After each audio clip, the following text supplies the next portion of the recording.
And what Euphoria is it's a system that allows us to give our characters biomechanical AI. It literally infuses them with a central nervous system, a brain and a spinal cord and a nervous system and even muscles that allow them to act by reflex. So as Adam throws some stormtroopers up here, what you'll see is they'll try to protect themselves. They know that they're being thrown kind of into empty space there and that they're about to fall to their deaths unless they can grab onto some of these beams. So they'll actually try and grab on, they'll try and grab onto one another as well. And this is all simulation based. None of this is being driven by animation, which is, again, really cutting edge technology here and not something that you'll see in any other games except for LucasArts games.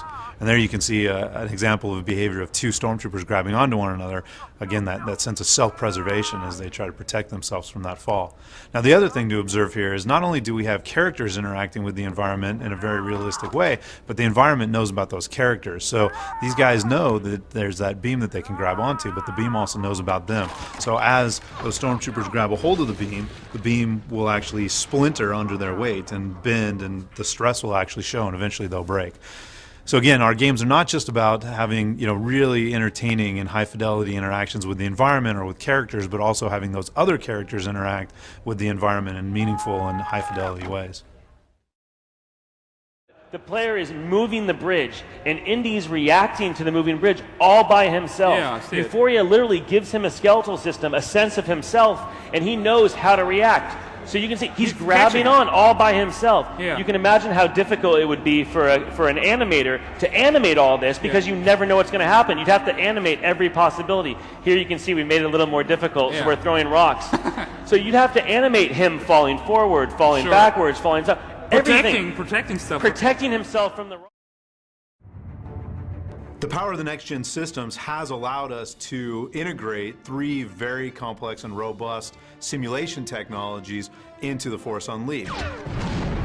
That's one part of the three different physics simulations that we're bringing to bear on the Force Unleashed. Euphoria, which is one of the new technologies that we're integrating into the game, is actually true biomechanical AI. Euphoria is the tech that enables us to take an animated character, and when something unexpected happens or when they're being picked up into the air, they actually can reach for things, and it's second nature to the character. They have a sense of self-preservation, a sense of awareness, and what that does for the player is it ensures that no two reactions are ever the same.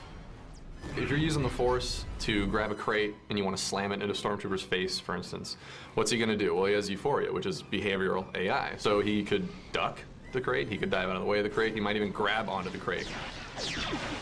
You never know how they're going to react, you just know that they are going to react.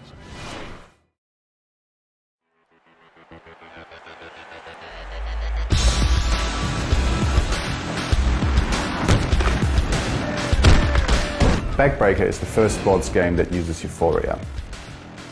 Euphoria is our technology that allows us to simulate human movement in real time. We do that by simulating the body of the character, in this case the player, the muscles and the nervous system. That means that all the characters using Euphoria are fully interactive.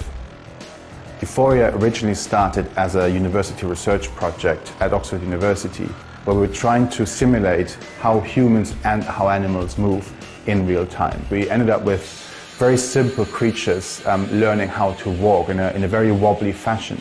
But already at that point it was clear to us that these characters were truly interactive. They weren't just canned animations anymore.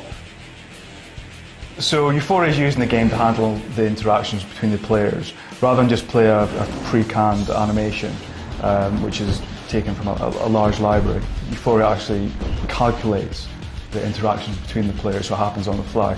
As developers, we sometimes don't know ourselves what's actually going to happen, which makes it so exciting. All of Euphoria is based around the concepts of behaviors. So we replace hundreds of tackle animations with one tackle behavior. And that behavior is actually a real-time simulation of the motor nervous system, obviously simplified so it can run fast enough on a console, but essentially is an active simulation of what the character is trying to do. The Euphoria agents are all autonomous, so essentially they, to an extent, make their own decisions. The downside of that is they'll sometimes do things that we don't want them to. So if you're using a game which uses mo capture, pre-canned animations, we could literally just not put an animation there that has, for example, grabbing a face mask. But with Euphoria agents, we've got to tell them specifically not to do that.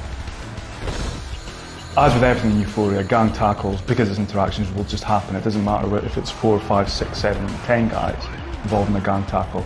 The system can just deal with it. Because Backbreak is a physical simulation, events such as tipping the ball or batting the ball can happen just naturally. Because, you know, if you put your arm up and you're in the way of the ball, you will hit it. And then someone can pick it up. Someone can, you know, get an interception from it. A receiver can grab it and make the yards. It just happens because of Euphoria. I'm a huge video game sports fan. I've been playing football games and basketball games and soccer games for years. I think people are going to pick this game up. They're going to experience what Euphoria offers, and it's going to be really hard for them to go back and just, you know, play a normal sort of canned animation sports game again.